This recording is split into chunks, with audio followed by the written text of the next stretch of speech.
大家好啊，唔好係飲味口水味啊！話上一條的士片咧，其實係攞嚟試下，都爛地。今日想講啲乜嘢咧？嗱，首先望下我哋即係個畫面，係啦，就係一個乜嘢咧？仲有呢種惡毒，話其實唔啱我都唔惡毒啊！惡毒形容咗一對八旬老病夫啊！咁你係咪八旬老病夫咧？點知嘅咧？咁其實咧呢條片咧應該係一個叫做即係咩護理者唔知乜乜咁樣 upload 上去嘅。咁咧要知道嗰個病婦係八旬，咁應該係家人嚟嘅。咁啊，聽聞咧佢已經咧即係個外傭咧已經俾警察拉咗，唔係拉咗，係通緝緊啊！呢個外傭走佬喎而。咁咧講到呢度咧，提下各位，我哋個頻道咧冇得留言嘅，你只有 like 同埋like 同埋 subscribe 或者 share 或者 dislike 嘅啫，係冇得留言嘅嚇。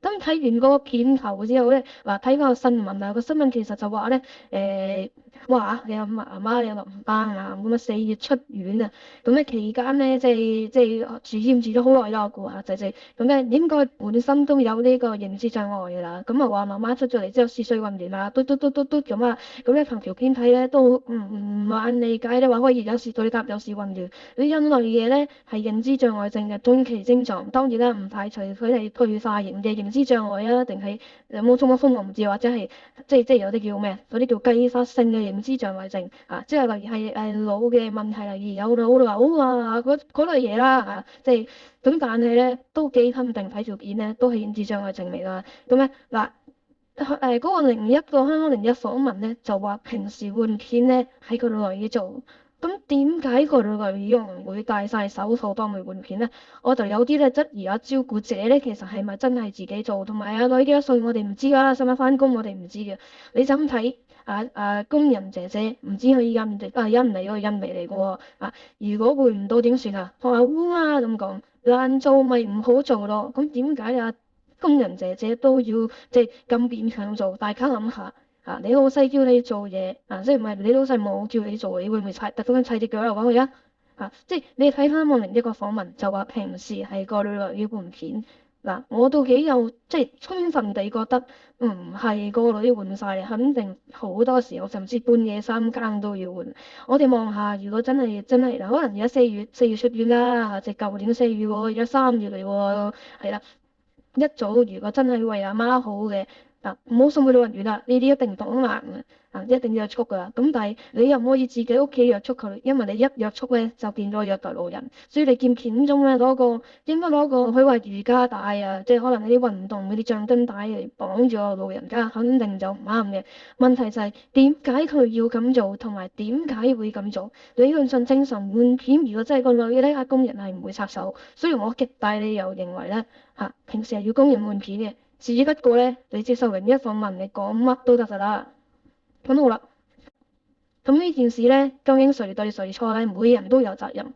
我覺得咧，工人姐姐都算佢嘅手法一定係錯，但係都幾無辜。即係若然佢係唔使講明入職嗰陣講明唔使換片，我相信佢係唔會即係咁好傷激得作陣嘅。大家應該同意嘅，即係我都冇責無旁貸。你媽個女可以點講冇有事要佢換下，有事要佢換下，淨係要換下咁所以咧，工人姐姐係為工作。咁當然你話要咁樣出動啲手法係唔應該嘅。咁但係你試下將心比己，如果咁樣做係會踢你打你啦，不妨望下條片，佢久唔久會起腳㗎。我都㗎，你喐手你見唔見啦？會喐手打。仲有咧，望後面可能你睇到後面咧8分鐘、7分鐘度咧，佢係會咬人㗎。即係咬人、打你、腳踢，你覺得係一個清醒狀態下嘅人會做嘅嘢，係咪？你只會嗌救命，然後咪俾你換咗咪算咯？點解阿媽唔想衝㗎？訪問又講點解唔想衝或唔想換片？呢啲全部都係中度以上係以上覺得嚴重嘅認知障礙症症狀。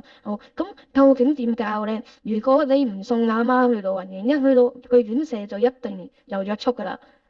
亦都咁講，呢啲你唔約束，真係等佢咪由佢賴咯，咪撞佢咯，等佢即係可能瞓着咗或者精神狀況好啲先咯。你見而家咧，佢好想幫佢側身嘅側身先門刀片，即係咩意思咧？呢個阿婆連日高 pat pat 都唔合作或者唔得。如果你眼睛細膩嘅，你望下佢隻右腳膝關節、膝頭哥同髖關節，極大機會係有攣縮即係咁講有 contracture， 啲肌肉已經永久性地縮短佢落唔到地，起唔到胯，你睇個外傭做乜嘢會將個毛巾塞喺個口度咧？因為佢咬你咯，你估因為真係玩嘢，塞條底褲落去口度咩？咁絕對唔係毛巾塞口嘅原因咧，我知係唔啱啦，我知絕對係唔啱，係因為佢阿婆嘅咬你，咁點解咬你都要換片咧？即係究竟係愛啊，定係責任啊？咁你自己諗下啦嗱，咁既然咧，即係去到呢度咧，不如講下誰對誰錯。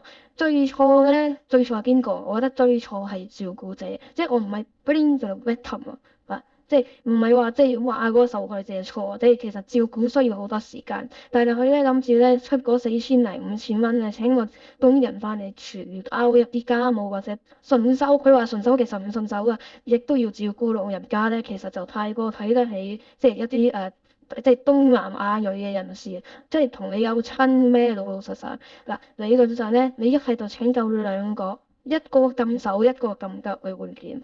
一係咧，你嘗試喺你嘅儀器，你望下張床係一張普通碌架床。如果真係佢係舊年4月出院嘅話，而家已經係3月，呢條片應該都係3月17號，你望到啊？如果 cam 嗰個 time stamp 係啱嘅，而家係3月17號，已經成11個月，11個月都唔嘗試換一張可以升降嘅病床俾你啊媽！究竟照顧者係有錢定冇錢啊？呢度應該唔係公屋門嚟啦嚇。咁當然你話居屋私樓有冇錢我唔知即係個戶主個女主人或者佢有個細佬㗎，睇 cam 個細佬有冇返工，我哋係絕對唔知。我淨係想講香港人即係我講香港3害第一害乜嘢？的士司機。第3害係乜嘢咧？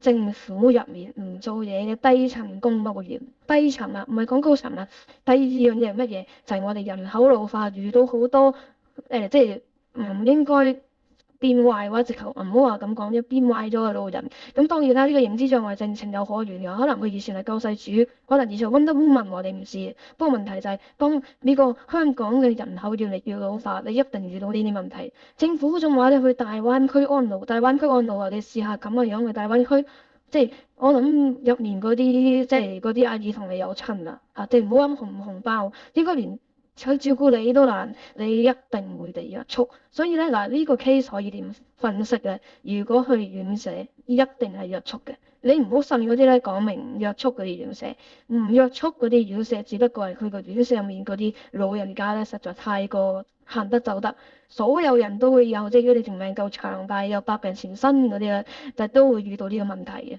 最理想，如果你真係為咗阿媽好，先換張床。係啦，其實佢呢個位可能會換張細啲嘅病床，係可以兩邊落床。其次，兩個人一齊幫手做呢啲嘢。我相信咧，阿女話自己換片應該唔係自己一個，要工人幫手，可能撳手撳腳。你要工人一個，你望下而家條片幾多？即係我估唔係瑜伽嗰啲帶嚟，應該係啲都閪力帶有彈性嘅。因為工人都應該，我相信佢都未試過咁樣換，佢亦都係第一次，可能好有可能 most probably 第一次咁樣換。講到最尾嘅，究竟當然啦，虐老即係你虐，唔好話虐老，你虐兒又好，你虐不過一個成年人都唔啱。總之簡單啲講，你虐待任何人，甚至乎你虐待動物都唔啱嘅。所以咧，咩印傭一定攞唔到分。不過問題係點解係印傭咁難做嘅任務，佢都要 get the job done？怕你咬佢咬，我覺得毛巾塞口咧，唔係因為要虐待，係因為怕你咬我大佬係嘛？即係點解要揾啲？做咩橡筋帶嘅話，啲拉力帶、瑜伽帶綁住佢，攞毛巾包住。其實你望喺印傭係已經有毛巾先包住對手，再用橡筋帶。佢唔係即係唔係唔睇住個老人家做嘢即係咁樣嘅情況底下咧，其實點做即係我覺得最緊要咧就係個照顧者即係照顧者問題。講到呢度少數啦，我哋為咗10分鐘之內，中意嘅 like、subscribe、comment。今日講到呢度，拜拜。